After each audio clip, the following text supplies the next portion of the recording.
We have a meeting this. All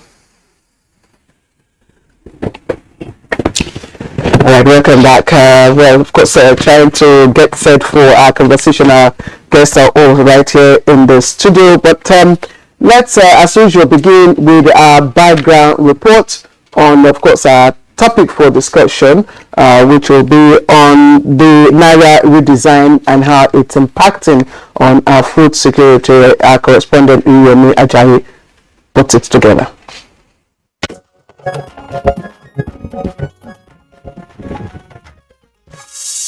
The announcement by the Central Bank of Nigeria that the 200 naira, 500 and 1,000 naira notes will be redesigned has been met with different reactions. As much as the Apex Bank says the benefits of this step is towards bringing value to the Nigerian naira, boost the economy and curb money laundering, the ripple effect is now being felt by many. For those involved in illicit businesses, they are finding it difficult to oblige due to fear of attracting the eagle eyes of law enforcers. Part of the effect is a rise in cost of grains, which is attributed to the new naira policy. The high cost has been premised on large purchase of grains, depriving others access to these commodities. They believe that some of the rural areas seem to have no other means of changing their old naira notes than to resort to mass purchases of farm produce. Buyers and their agents are now going after soya beans farmers, which has recorded over 17% increase in the price within 1 week. This is quite contrary to the previous prices of maize, paddy, and soya beans, which crashed even below the cost of production. So that is speculating like that. It's speculating that people are those who bought it, some of them are putting out the money to buy it from the farmers. The people that are coming to buy the goods are more than the people that are bringing the goods. So if you observe that, it will increase by itself. So last week, maize is 23, 24. Today market is 30,000. Now, how long will these prices continue to soar? What measures are or should be put in place to bring down these prices? These are some questions guests already seated will be answering shortly.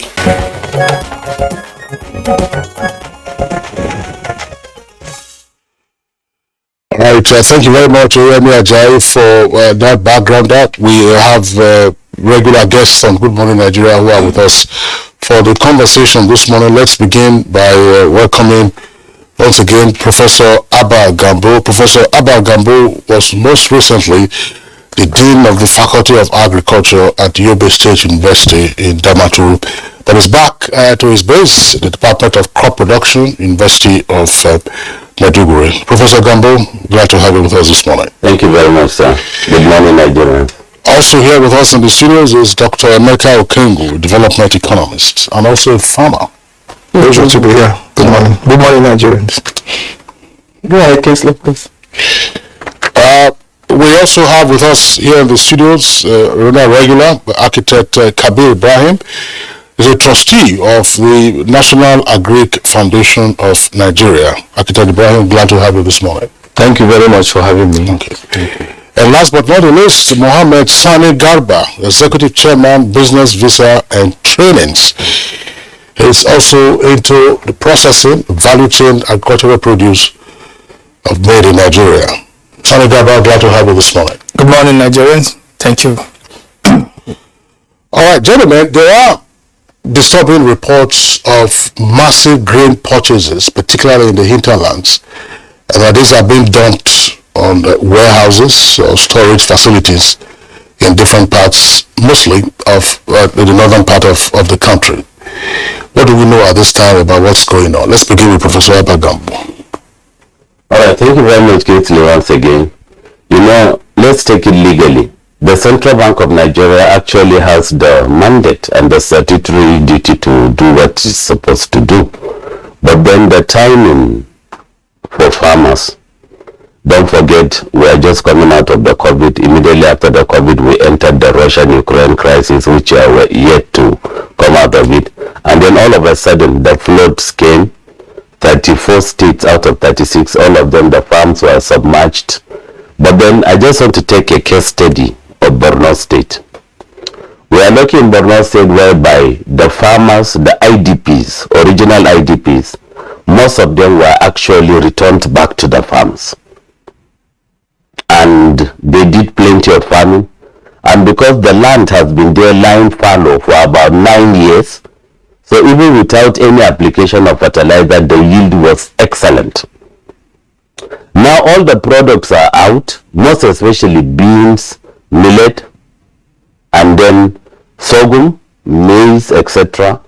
Then all of a sudden, as they were harvesting, naturally during harvest, all prices of agricultural commodities are supposed to be at the lowest ebb because there is plenty of supply into the market.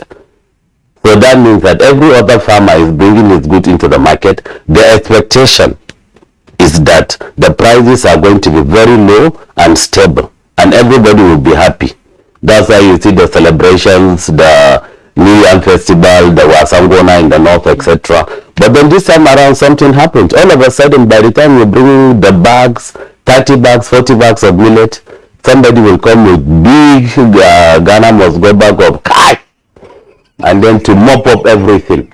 The bag of millet that was going for 12,000 naira, 100 kg bag of millet that was going for 12,000 naira, rose up to 30,000 naira within 1 day. By the close of that particular market, not a single bag of millet was available. Then 3 days after, they started following the farms. They could not even wait for the farmers to bring their produce to the market. They were following the farmers to their respective farms to mop up. My major problem here is, before I talk about food securities, in the whole of northern Borno State, there is no a single bank. And all the farmers, subsistence farmers, they are just coming out of the trauma of being IDPs. Some of them, the only identification they have is the voter's card.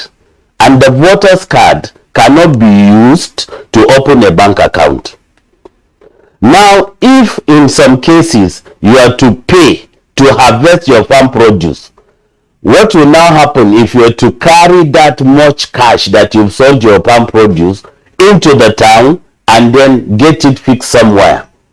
So that is the major problem that we are having. Maybe during the course of the discussion others will add, but for now this is the major problem. Most of the farmers do not have bank accounts. One, most of the farmers do not have any means of identification to open a bank account. And I want to be quoted, in the whole of northern part of Borno State, there is no single functional bank. So that means the money has to be taken to be brought into Maiduguri. But then, if even your farm produce is being hijacked and you are even asked to pay some taxes before you bring your crops to the market, what will happen when you carry huge bags, not of millet, clear, not of sorghum, but now of real naira that you've been given to? So that is the bone of contention. Okay, we're trying to establish if there really is a connection, a direct connection between, the touching of the naira, the makeover of the naira, and the hoarding of, foodstuffs, alleged hoarding of foodstuffs and all that. Let me start with Architect Kabir Adamu. Kabir Ibrahim. Kabir Ibrahim, I'm sorry. Yes. I always make this mistake. I think I need I'm sorry yes, thank you for asking me. Yes, there is a nexus between the redesign and some pressure on food crops in the market. For a very long time, the trouble had always been that people go into the markets, even in normal times, to buy food items, food crops, especially grains, and hoard for until they get more expensive before they bring it out and sell. But now, with the redesign of the naira, and you've had instances of so many people who have eaten fat on society and took cash and kept under their pillows and in vaults in their houses, because of the fear that they might lose it, because it's not possible to change 5 billion naira, for instance, in the bank. There must be ceiling. I remember in 1984, I was living in Owerri. The redesign came and there was a ceiling. So in fear of that ceiling, so many people came and rushed to change so that they would not lose it. Now, there are many avenues to launder this money. One of them is certainly food. And there is a serious nexus between scarcity, artificial scarcity, and this money redesign. I'm an architect. Properties that are worth 100 million are being sold for 400 million because people have this money that they have to get rid of. So it's a mixed bag from the redesign. For Nigeria, it is good for us because it keeps people in check. It deters people from stealing money, taking money and putting under their pillow, and in preparation to buying votes, for instance, in elections. It could put our poor farmers into problems because the little money that they have, because there are no banks near them, it may be difficult for them to exchange this. But thank God, most of the farmers have got little money, and I'm sure it will not be beyond the ceiling of exchange. And then now, I know I come from the northwest. I am not surprised what is happening in northeast, but in the northwest, I come from Faskari, and there is no bank except the microfinance bank. But on a market day, because we are almost 100% agrarian, people bring in these things in the market, and the banks mostly have branches in Funtua. The banks come to the markets. But let me ask, and with bullions, they take cash from the farmers and go to deposit in the bank. So the farmers are not left with a lot of cash. Where I come from, I know that problems might be peculiar to certain circumstances, places. But I wanted to ask you, because as a trustee of the National Agricultural Foundation of Nigeria, and of course president of all farmers, have you been able to identify the merchants, those who are buying up things, See, I can tell you that if you go to any place at all in the 774 local governments, you know the people who buy off things from people. They even go to their houses sometimes. They even take money in advance from them. We know them. It's commonplace, but we are not being interrogated, and it's not an inquiry, so we don't bring out these names. But if you go to any village in Nigeria where there are these people, they are well known because everybody knows them. They are the buyers of last resort sometimes. They had always been. But now, another dimension is coming in. People have a lot of money, and they come by themselves to the market, and they follow people to their farms. But these people now, are they known? Are they Madam, do they buy by proxy? Let us not be in denial of what happens. The people who have all this money are very influential in this society. So they put people to go and buy. Some of them are here in Abuja. If they buy in Paskari, will they go themselves? I have a friend who had maybe 1 billion in his bedroom, and he wanted to change it. In fear, he bought a property. That's why I mentioned this. He bought a property for 400 million, and I know that I would not buy that property 100 million. But they shortchanged him. He gave them 400 million and took it. So it's desperation to get this money out. His fears might not be genuine, but maybe in anticipation of what could happen, he got scared and spent this money. All right, Architect Kabir, thank you very much. Let's bring in now Sani Garba. Sani Garba deals with large collections of farmers and others in the agricultural value chain. What do we know at this time about what the two guests and our background report described? Yeah, thank you very much. Good morning once again. This redesign of Naira, but incidentally just vindicated me, and so it comes very handy and at the right time. This activities has been going on, and recently before the redesigning of the Naira proposal, I personally rode the DSS bus calling his attention of the activities going on. Who are buying this produce? Mostly are foreigners and their agents. They don't hide anymore. They go into our own local markets. When I kept advocating on that, temporarily they said they have banned them from going to our local markets to purchase this thing. What do they do next? They now employ a plan to marry girls from those villages so that they can continue with their activities. And it didn't stop there. In desperado to get these products, because Nigerian products are unique, are the best in the whole world, and we have them in varieties. The world is shocked to find out in every variety of commodity, we have them in different species and in the best grades. So they go after it, and what do they do with these things? If they buy these products, at what rate are they buying this product? Is it international rate? Certainly not. What kind of visa do they get to come into this country? Certainly is visiting visas. And when they buy these products, how do they take them out of this country? People are responsible for all this. How these processes are being done. They are not ghosts. We have a scenario in Niger State where we caught some team who took some foreigners to buy shea butter. They go with naira and they run out of the naira, whether intentional or just camouflaging. And guess what they are offering them? Don't worry, we have a better currency to give you. How much are they giving them? After taking their produce, $1. And if they give them that $1, even the DPO in that place do not know what's the worth of that $1. And you catch them. You now take him there for discipline. The foreigners have already knew that there is no severe penalty for all these crimes. Guess what? You catch them, you go there, even if you sue them to court. What happened there?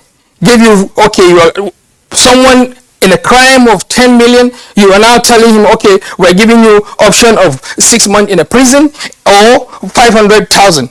Certainly you will just laugh at the system. That is why they will not stop. If we did not change the system and keep an eye on it and also educate our people. And the danger is this. They have now seen that we have abundant land and they have access now to the farmers. They are now bringing in their own seedlings, deprive them from their own seed that can multiply. When you now, after farming, you can now replant to get your seedling from those ones. They are bringing clone seeds, give it to you. It yields very quickly, and you get much bigger results. So depriving them from using our own seeds, and what that means, gradually, if all these seedlings have spread everywhere, I don't know how they come in. But if they spread everywhere, the next thing is that they will start mingling into our political affairs. If you don't comply to it, they will threaten you, no seat for you, because you have losing your own seat and you rely fully on their own seat. So this activity, Sanigab, I'm sorry to interject. You're bringing in a very interesting dimension to this conversation, because the thinking was that, all right, the money bags. Architect Kabiru says these are persons who have monies under their pillows. This is bigger than what a pillowcase can accommodate. Yes, sir. Let me comment on the money bags. Yes. If they are buying these things in naira, it's a win-win situation to Nigerians. Why? Naira is appreciated, and beside that, they keep this naira. Those produce not to consume. Either is for them to sell. Who are buying these things? They are coming to buy these things with their own currency, usually in dollar or in sefa. Exchange rates comes there. Banks are not involved. Government is not involved. It's you, the buyer, and the seller will determine how much rate you want to sell in between. And you transact the business, nobody knows. So if it is the naira, is crashing the dollar downward because they are desperate. So they will sell at, look, in any way you look at this, is to our advantage. Is left for, there is an authority that are saddled with this responsibility of changing this naira. They should now hear what people are saying. I'm sure, since we gave them that confidence and they knew that there are no functional banks in certain locations and the people who are there, they are responsible. If it is your genuine money, you don't need to hide, you need to complain.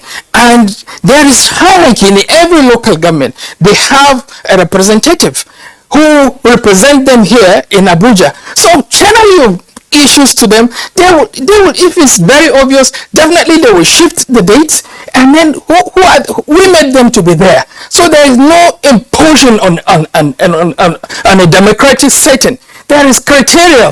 We need to know how government works, steps by steps. Local government is not there on its own. It reports to this level, to that level, and you get it settled. Okay, let's bring Dr. Emeka Okengo here. Do you share his perspective that in the long run, it is to our advantage, that we hold our food items and then later we sell at higher prices? That's one. And then I also like you to look at the trend.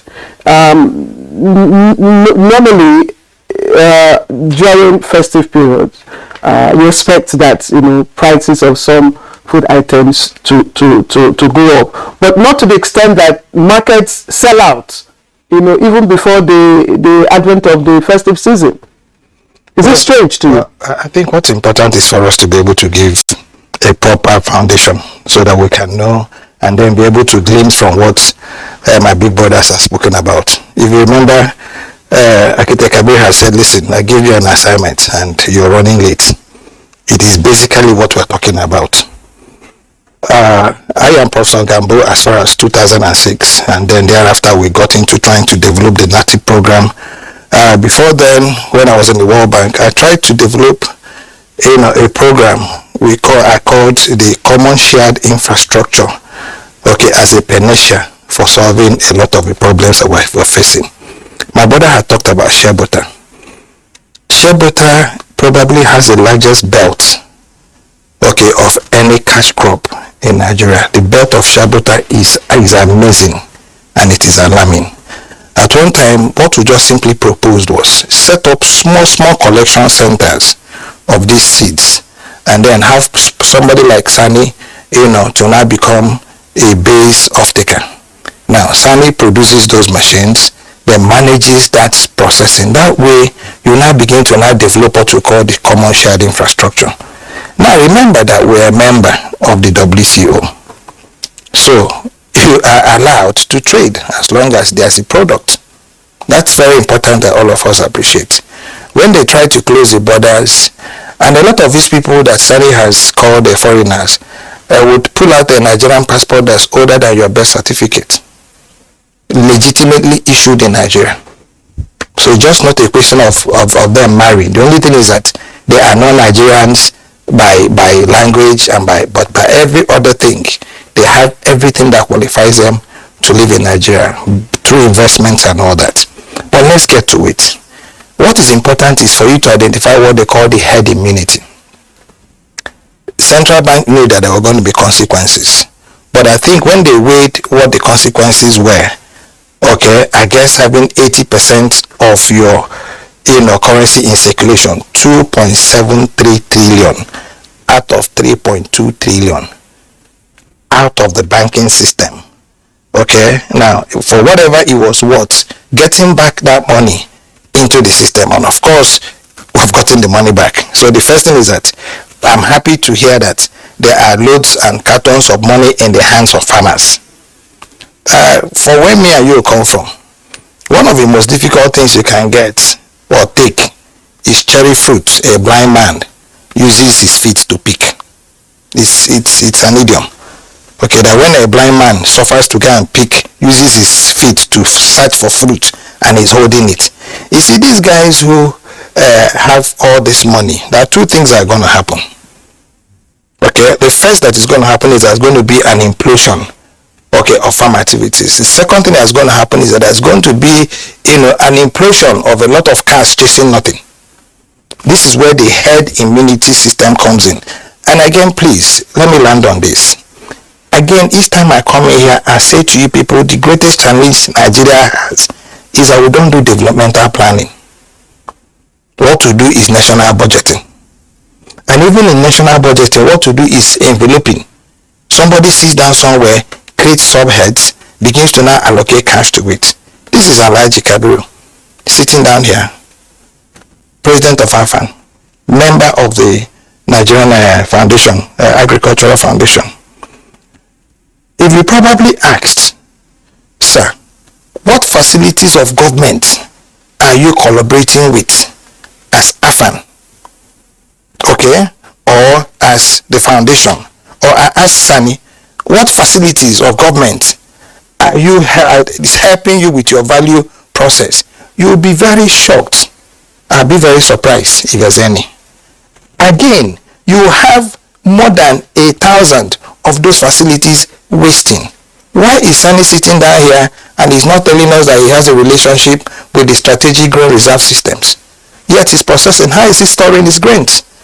Why is my boss sitting down here and he's not saying to you, I have taken over 14 out of the 28, grazing reserves for my members to begin to now re-engage? So two things here, and I learned.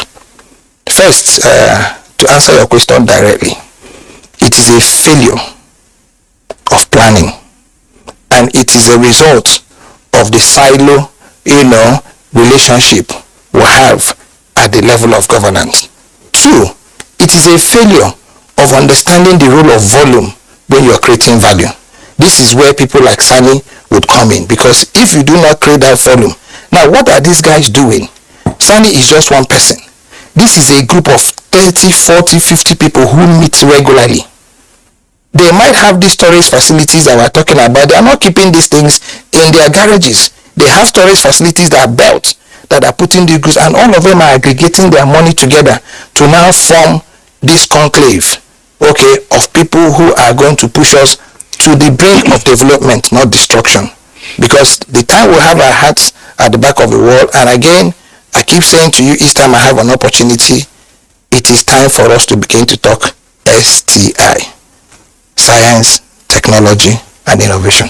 All right, thank you, Dr. Meka Okengu. Professor Abagambo, I would like us to further interrogate aspects of this issue, because there will now appear to be two pathways or two issues around the challenge that we are confronting. One, money bags who are disposing of their cash, buying grains and other agricultural produce, and they are buying these grains not to deliver but to warehouse them. That's one. Secondly, Sani draws our attention to the role of some foreigners. It is alleged some foreigners, if they are foreigners, they are foreigners, who use all kinds of schemes to go directly to markets to also purchase this produce. I will imagine that there are elsewhere you have intermediaries. You can't go directly from, if I were to say go to a market in Ghana or Malawi, I won't go directly to the market. I have to go through a national, in those days call them produce buyers and so on and so forth. Now, those foreigners who are also buying out these things are probably not hoarding. They are probably taking them out. They are also probably hoarding. How then do we reconcile these two issues? More particularly for those who are responding to the naira redesign and are purchasing tons of grains, storing them in warehouses. What happens to our silo storage systems? Thank you very much. Now, I just want us to know that the second theme is food security. And the food security issue is the availability and then the accessibility. Now, when the floods came, NIMET gave the predictions, but then the water was even beyond their predictions. We had to cry out to the extent that the federal government should bring out some palliatives. And that was when the president graciously said 12 million metric tons of grains should be released. Now the 12 million metric tons of grains have been released, and all of a sudden, now there is another policy whereby people the kind of cash, Kingsley, that people go into markets in Mongono, in Gajiram, in the sites of Marte, Mafa, it will amaze you. I'm telling you. If your whiskey were to see that at this time, I'm sure it would have, his lordship would have. So now, like you said, there are two things to that. You understand? First and foremost, they are mopping up all the food, thereby making it more expensive and less accessible to the people. Clear talks about a festival. Christmas is coming. A bag of rice is 45,000 naira. Nobody is talking about this. 50. Yes. So what I'm saying is, looking at it from the food security axis, and then looking at my own constituency, whereby you have the subsistence for farmers that are there. At the beginning, they might be happy they have money in their hands, but then there is nothing they can do with the money. It's a kind of the case of robbing Peter to pay Paul. You now buy their products with very high amount. They have the money, and then later they might even need more money to go and buy what they will eat. So that is exactly my bone of contention. You understand? The timing, honestly, is not good enough. And from my stand, I'm sure there has to, policies can be waived. There has to be some little waivers here and there, or else the food security scenario, as we're looking at it, is really terrible. Is it likely to become more and more difficult now that we hear that some markets in parts of the northern parts of the country have sold out some of these food items, soya beans for instance, within the past 6-7 days of announcement of the naira redesign? Some markets have sold out. So what will be the direct impact on that, given the fact that even this period prices are expected to rise? The buyers are so well organized that they're not the biggest farmers of soybean, they're not the biggest farmers of millet and other crops. In most cases, they will not even wait for you to bring your produce to the farm. They follow you to your houses. That's what I'm saying. So they mop up virtually everything you have. Which is abnormal and suspicious. Exactly, very. Imagine, yes. And then quickly, don't forget, we're facing an election in some few months. So the election that is coming, the Christmas that is coming, the New Year festivity that is coming, all this combined, everybody must eat. So I foresee a situation whereby food, I repeat, food is going to be the major criteria or criterion for election in this country this year and next year, honestly. Okay, I feel like Architect Kabiru Ibrahim to look at. I want you to tell us what impact this will be. A lot of people, are approaching this festive period, of course, with trepidation, for want of words, with fear that prices of food will hit the sky. So with what has happened, will there be any sign of, are we likely to heave sigh of relief? No, not at all.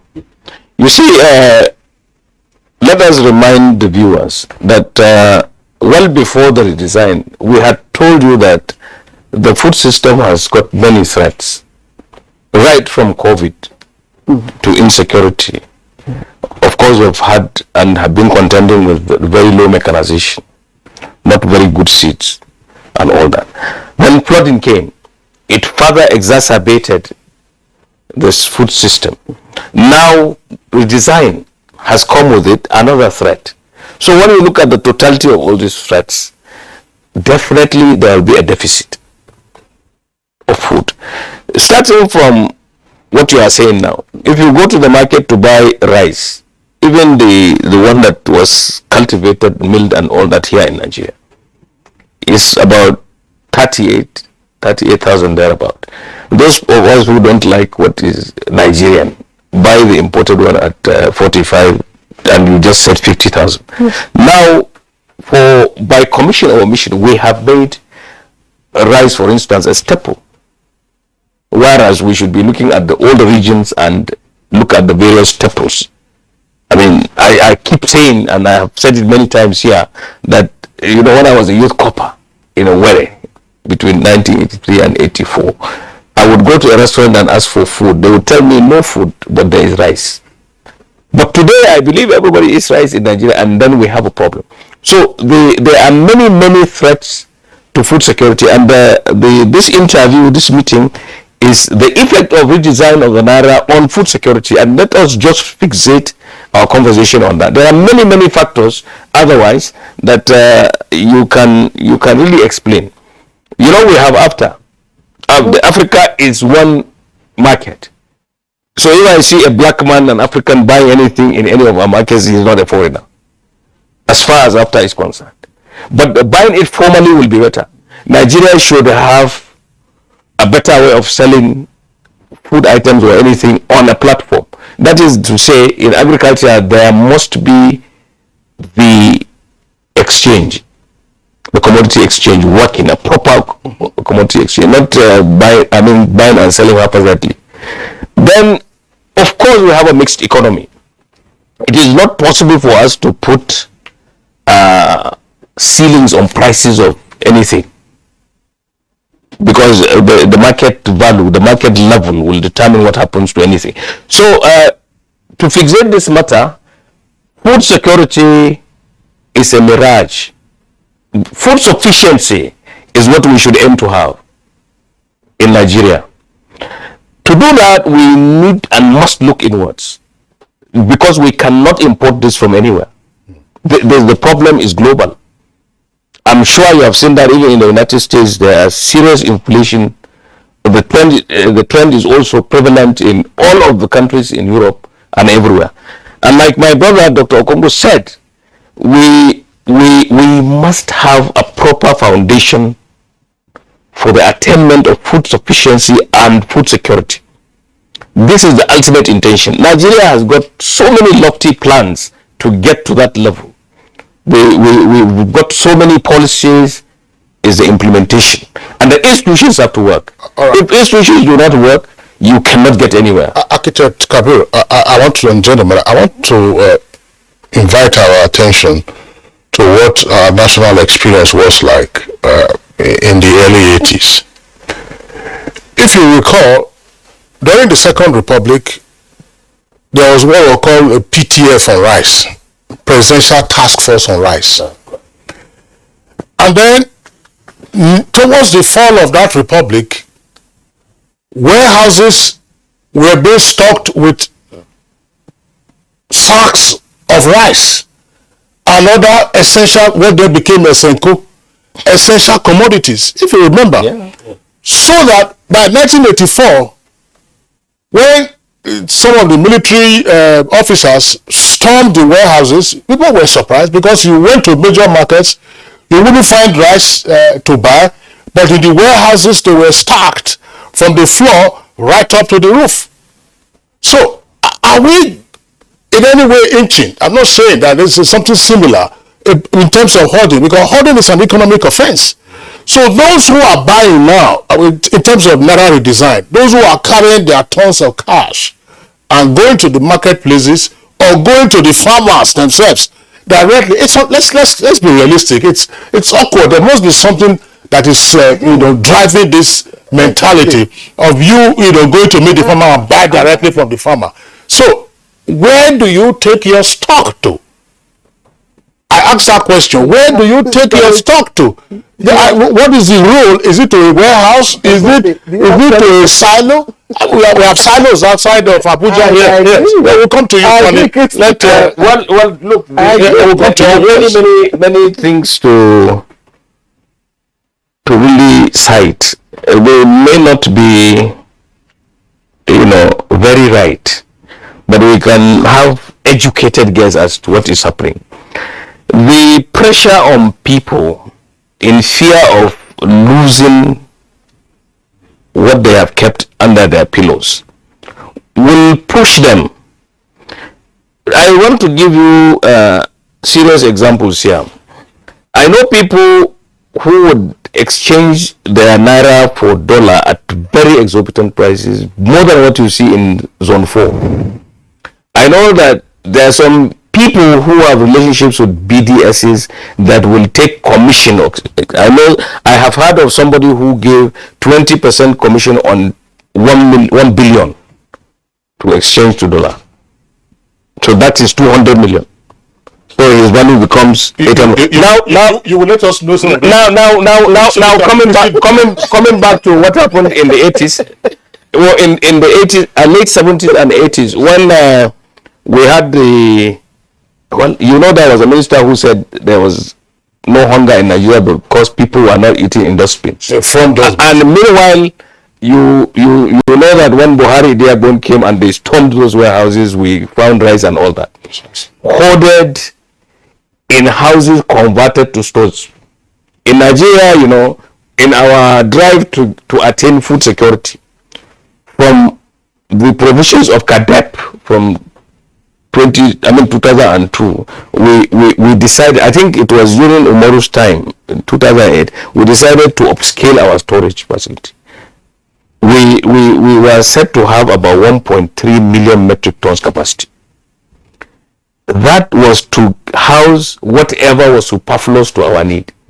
We would have the equivalent of food banks, and these things would be released when the need arises, when the problems like this. Now, then there was what was called the guaranteed minimum price to safeguard the farmers, that is the producers.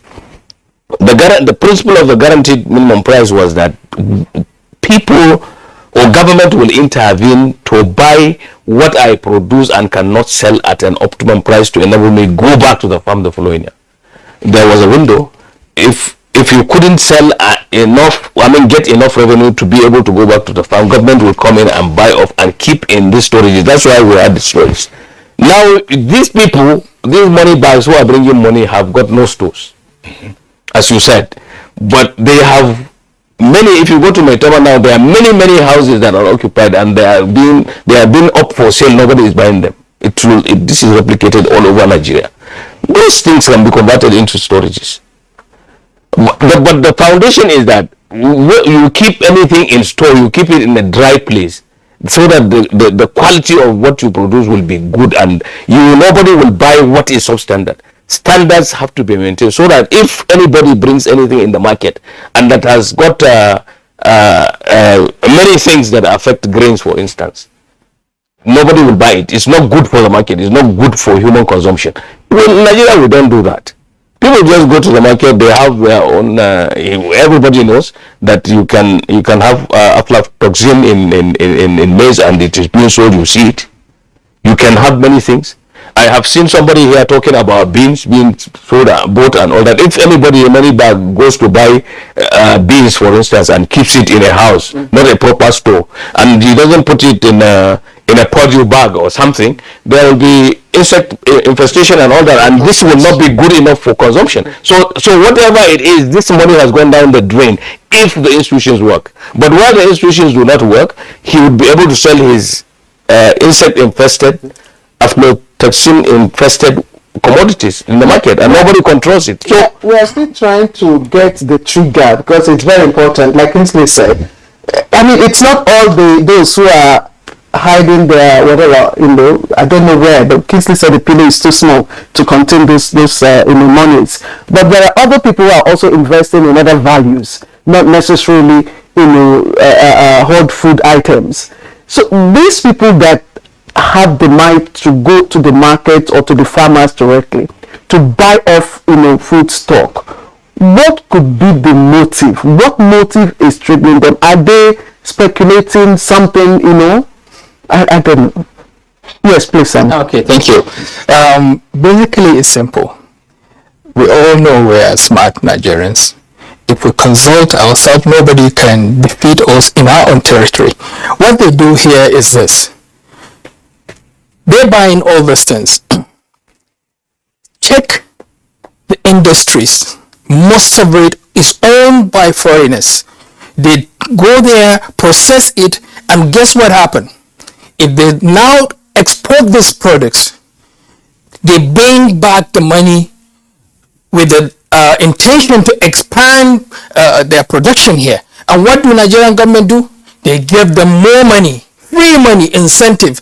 Look at more free money for you to expand. How do Nigerians grow or Nigerian businesses grow? They have seen our system. We don't consult, and they are just no matter how much amount of tonnage you buy, you can process it here. You dictate them. They are not hidden. Now take an inventory of the factories we have.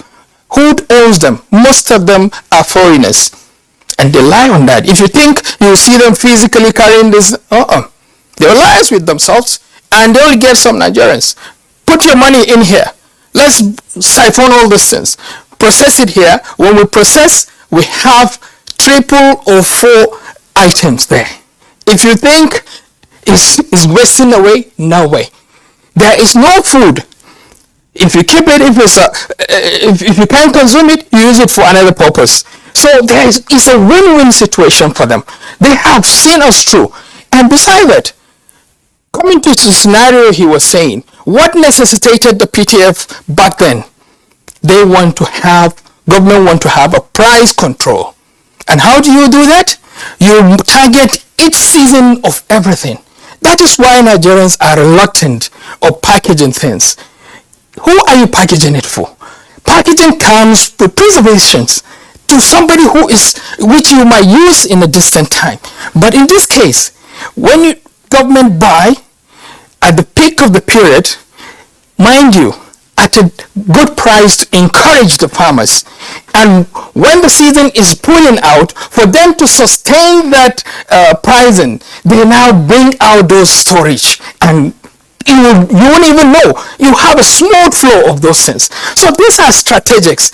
If you look at government structure, they don't do business. So that is why they should include, just bring us in, empower us. We go there physically, we see the challenges, not just sit down and borrow policies from outside countries and you want to impose it in your own community, which doesn't work. And the most annoying thing is, they have done it first time, second time, third time.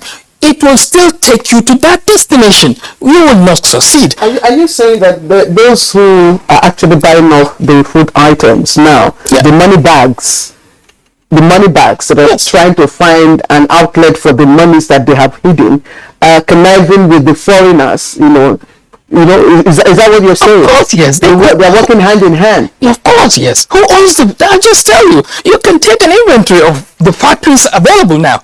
And before now, we were frowning of factories. If you have a factory, make sure you own a farmland that you will now farm what you're going to use in the factory. Why? Because if you keep buying from the local market, you are now triggering inflation. These are not magic.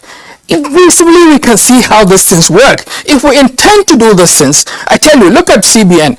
They have taken out most of jobs that some agriculture ministry will do.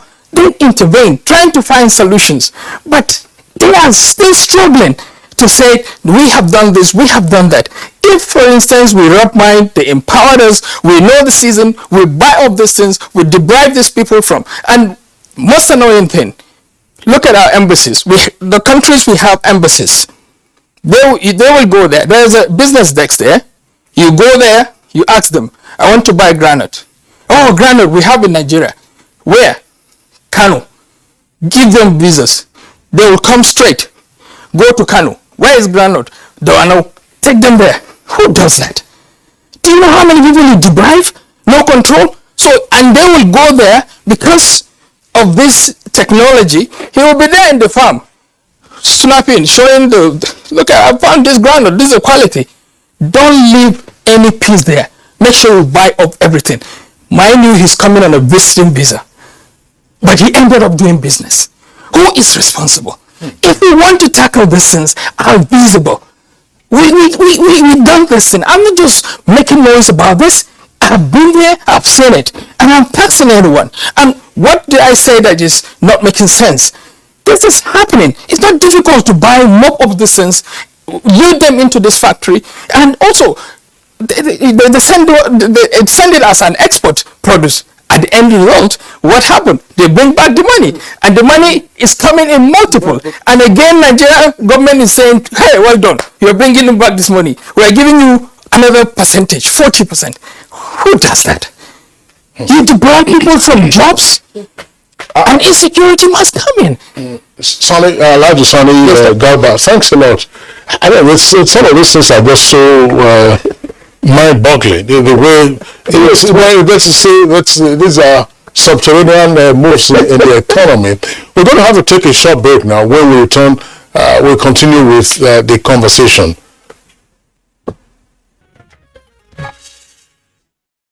All right, you're welcome back, and I say good morning, Nigerian Network Service of the Nigerian Television Authority. Gentlemen, the conversation, because it's quite interesting, but I want us to pursue still another aspect, because there are different perspectives to this. I'm wondering, Architect Kabir raised the question or the issue about the likely health hazard arising from poor storage of the grains that are being hoarded. We're using the word advisedly, hoarded by money bags who have no immediate concern, or who may not have immediate linkages with the factories being operated by some foreigners, as Sani Garba also mentioned. So ordinarily, I'm wondering, in terms of food preservation or grain preservation, the silos were supposed to be the proper forum or the proper location, because they have, I've visited some of those silos. There's one outside of Abuja city. It's on the way to Abuja. There's one of the largest you can find around the country. It's at Kebbi. I think that's capital of Kebbi, of Kebbi State. And it's 100,000 metric tons. So, is it again typical of us to say, like, okay, listen, I have $1 billion naira. I'm not saying I have, but I have $1 billion naira to offload. I want to quickly convert it to grains. Professor Abba Gambo, that's house of yours that you are not occupying in Borno. Let's break down the walls. No problem. We'll sort it out again. Let's put these grains inside there. Is that proper for us? And then what can be done? And assuming that we identify this trend of hoarding, what should be the response of the law to these incidents? I gave an example earlier of what happened in 1994. What should be the response of the law? Gentlemen, if I were to take it, please do. We need to be a little bit innovative in the midst of probably conventions, agreements that are existing that also arouse some kind of legal back into this. And what do I mean by being innovative? I think what government should first and foremost do is to identify that there's a need or there's a crisis. And in identifying that, you talked about the Presidential Task Force on Rice. It could be remodeled, okay, to become a Presidential Task Force on, safe foods. And what do you mean by safe food? Whenever these foods are made under the guise of, have you done it right? Have you stored right? Have you done this right? Have you done this right? Those things can be taken over and then put into proper storages without the person necessarily losing his product. Because you see, if you seize and share, you haven't solved the problem. That would be one very good way to go. Two, like Oga said, let us focus on this redesign, because this is what has triggered, this. It's not as if it's not been going on, but it has now triggered this heavy mop-up. Now remember, I'm sure that the CBN will come in here and say to you, we've achieved at least some certain aspect of what we intended to achieve. Bring money back into the banking system. And for what is happening now, from what Professor Gambo has said, a lot of people have sacks of money that they won't be keeping in their houses because they can't even keep it. So they're going to be returning these monies back into the banking system. The CBN will say to you, that's a major gain for us. Now, but going forward, what do we need to do? We have a crisis. But that crisis we have has become like the crisis of the bevel and the beans. Okay, the bevel is within your beans now. If you're not very careful, you can lose the beans because of the bevel. You can't eat the beans with the bevel. Who are the bevel? These people who have now organized themselves into such a system that is now slowly draining us of our resources. Now, who is the beans? The beans are like to use, somebody like Sani. Now, how many Sanis exist? And can we begin to now recruit the Sanis? You mentioned it when you talked about the marketing boards. Now, the marketing boards, anybody whose father was a millionaire, okay, in the early 60s and 70s, okay, was in that value chain. Okay, my own grandfather, my town is Umaya. The market in my town is named after, or was named after my grandfather's palm shade. Now, around that Umaya market, you had a lot of people who were small scale, medium scale, scouts and all that, all aggregating in that palm shade, or goods shade, they later started calling it. So I think it's for us again to also go back. And this is where people like Architect Kabiru, people like Professor Gambo, people like Sani, must be able to sit. I mean, we have practically everything in this room now. But the question I thought you'd have asked is, okay, Professor Gambo, you're a crop specialist. When we talk about seeds, which has been my area of focus, to say these seeds that they are bringing in are DNA locked. Now, what does it mean? They lock the DNA, it will yield, but you can't replant. Now, there are two things left for us as a country to do. Either you try to unlock those DNAs, which are going to be very difficult, or you try to now do your own seed programs. This is where our research institutes come in. And I dare to say this on national television. I want to know one research institute that has gotten as little as 200 million naira for any research grant. Even the cowpea that we did, a lot of the funding came from outside the country. So I think the major problem we have, and let us call this spade a spade, again, is the Ministry of Agriculture. It is too unwieldy, it is too big, it is too far away from reality. When we had agriculture working in Nigeria, we didn't have Ministry of Agriculture. We never had Federal Ministry of Agriculture. You had the subnationals and the territories. Okay, now having a direct relationship with research, this is where I'm going to now, that's what I'm landing on. The research institutes, the Tobacco Research Institute in Zaria, in the days it was working, if you were driving from Zaria to Kano, 30, 40, 50 kilometers into your trip, you were looking at tobacco farms left and right of the way. Because the Tobacco Research Center was functioning. NIFO, where Kingsley comes from, I keep talking about NIFO. Those of them in those days who were younger will go to NIFO, take pictures and say that they traveled to the UK when we were in the university. And you could believe it. Now, because NIFO was in charge of the rubber plantations, okay, Benin had all the forestry reserves you have in Benin were a creation of NIFO. The same thing for the root crops, in our area. So I think what we should do is not just to be blaming people, but for us to be able to look at where the major problem is. The biggest culprit is the Ministry of Agriculture. Okay. I'm sorry. The NIFO is oil palm. Yeah. Oil palm research was formerly called WIFO, West African Institute for Oil Palm Research. Some of the photographs I took there myself, sometimes maybe I should have declared that. I just I was a bit we used to go there to play tennis. They had some very nice tennis courts.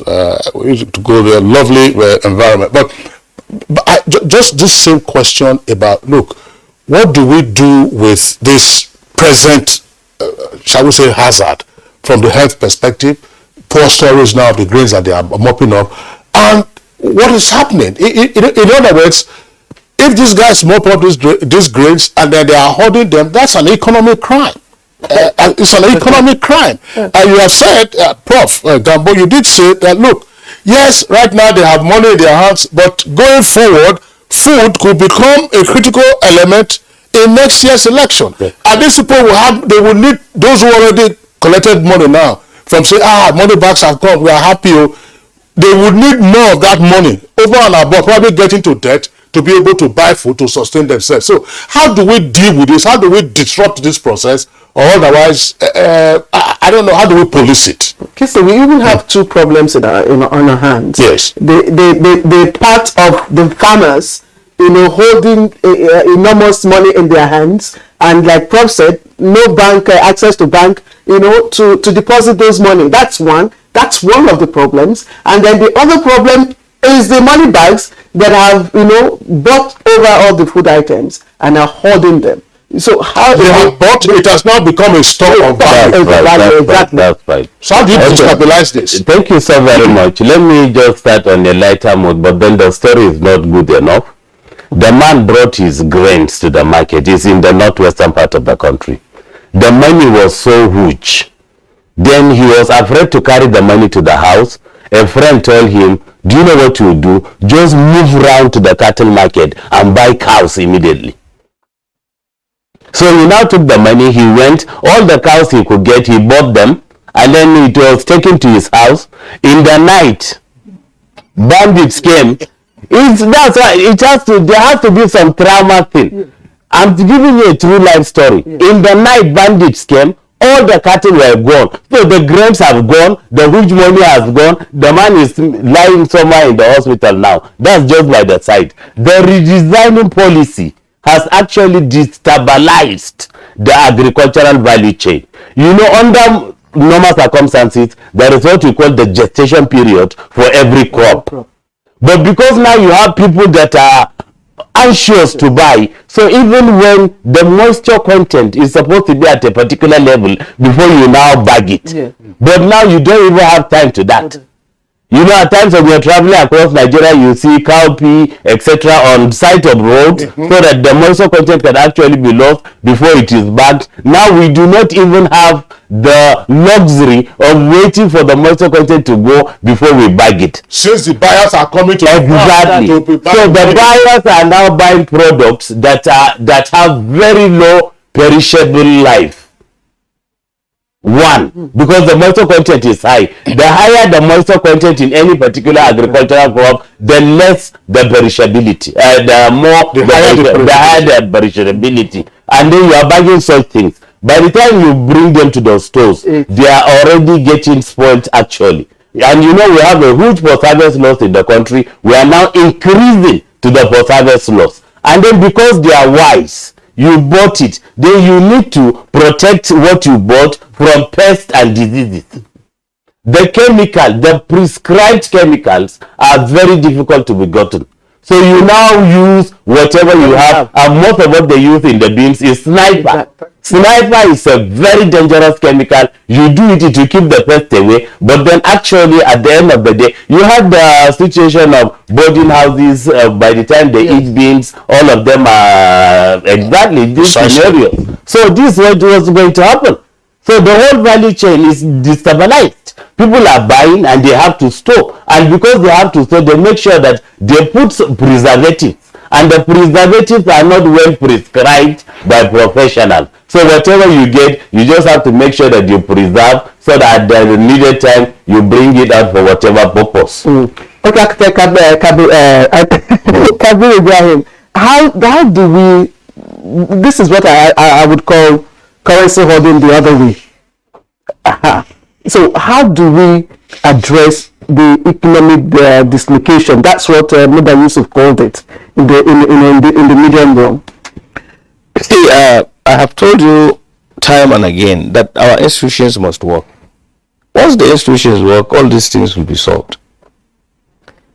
Nobody will be allowed to sell food items that do not conform to any standards that will safeguard people. But once these things do not happen, you have this wahala. So also, if anybody is buying off food items for their personal aggrandizement to hold and squeeze people, make it have high price before releasing it under normal circumstances, in Islam it's not even allowed. And we have a very good percentage of Muslims, but what you produce you can keep until it gets value, and then you bring out. But what you buy and keep is a crime against humanity. Now, Buddha is an economist. I've had discussions with him on channels or things. He is making very valid points, but he is against redesign at this time and with the time frame that was given.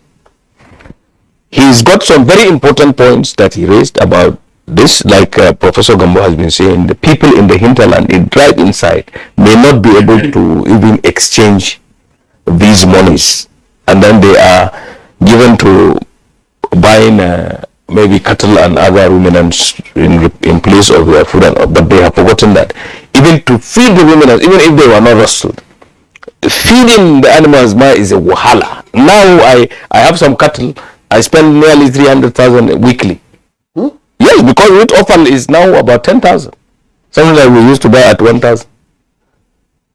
So it's a catch-22 situation, and we have a problem. We better understand that there is a problem in the economy, in the food system. And the food system is what we need to reinvigorate. And we need to set up a task force to reinvigorate the food system in Nigeria, and by looking inwards. So whatever anybody does now and they go unpunished, it will exacerbate the situation. If you know anybody who has a lot of money, tons of money in their house and buying off anything, arrest those people. Follow the trend. I mean, you have EFCC, you have everything. It's already economic sabotage.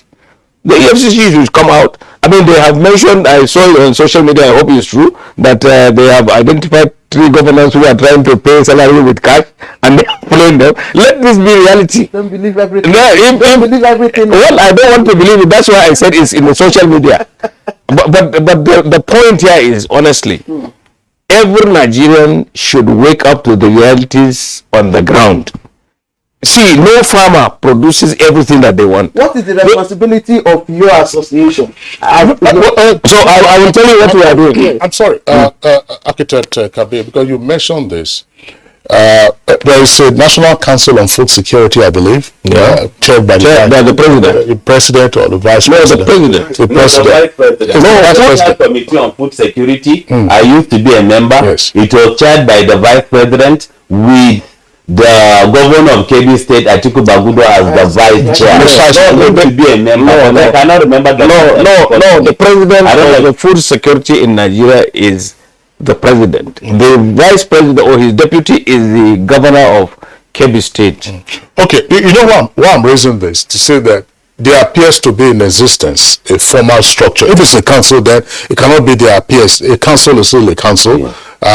So the message now will be to that council on food security, on agriculture, to say, look, there is a clear and present danger arising from activities of money bags over the naira redesign, and as well the lingering points about foreigners coming to mop up our grains and shortchange produce buyers, shortchange farmers, and so on and so forth. That messaging will be to the other and say, create a new task force. If the council decides to set up a subcommittee, that's fine. Is that okay, gentlemen? No, it's still a task force. It's still a, because it still needs to put impetus to what it is. There must be people that can do the legwork. The council will make the policy, but there has to be a group, and it has to have some impact of security, personnel in it. So that's what I say. It's a subcommittee. It will be a creation of the council itself. To say, Emeka Okengo, you carry the AK-47, right? You carry this security, and so on and so forth. But in the immediate term, I'm just wondering, because look, Architect Kabir says, and we all recognize this. Down the road, we are all likely to face a public health hazard. If this high moisture content produce get into the market after they might have been infected, and all kinds of things. So now maybe early next year they will say, oh, those grains you stored, the grains are going bad, all right, offload them onto the market. And you and I have no way of ascertaining which one is safe for human consumption. I'm just wondering, Alhaji Sani Garba, is there any role for agricultural extension service operatives at this material time to also enlighten the farmers who are selling off their produce to direct buyers to say, you are happy now, but look, tears might follow this going down the road. So that you do things right. Yes. What's your association do? But you have less than 2 minutes to do that, please. Use and then you answer it. Okay, basically you see why the system keep failing is because government come up with all these initiatives and they run it, and no consequences for failure. So if they will change their ways for the first time, partner with private individuals like us or companies to operate those silos or government structures that they are doing, like innovation centers, and give us a time frame on what they need to achieve, you see a visible change. You have tried all several years doing the same thing, but thank you. Architect Kabir, please, your last thought. Well, as far as I'm concerned, the only way we can really avert food crisis in Nigeria is by investing more, get all the states, 36 states plus FCT, to really be on the same page on the issue of food. The farmers should be incentivized to produce their round. They should use, my friend is fond of saying, Nigeria should deploy STI all the way. And otherwise, you know, our population is ever growing. The food system is threatened by many things. The threat that we are now talking about is redesign. Before that, it was flooding. Before that, it was insecurity. And then there was COVID. But I want to say that I don't know the theory of English, for instance. But the flooding, I called it here a pandemic. It was a pandemic. The Nigerian redesign of this is also a pandemic. Flooding and COVID pandemic. Yes, and then the redesign pandemic. All right. Architect Kabir Ibrahim, who is a trustee member of the National Agricultural Foundation of Nigeria. Always a pleasure to have you join us on our program. Professor Abagambo, of the Department of Crop Production, University of Maiduguri. Thank you. Dr. Emeka Okengo, development economist and farmer. Always a pleasure to have you join us on Good Morning Nigeria. And also hosted, of course, Mohammed Sani Garba, who is the executive chairman, Business Visa and Trainings Company. Thank you very much for joining us. Right, let's take a look at sports from our sports desk.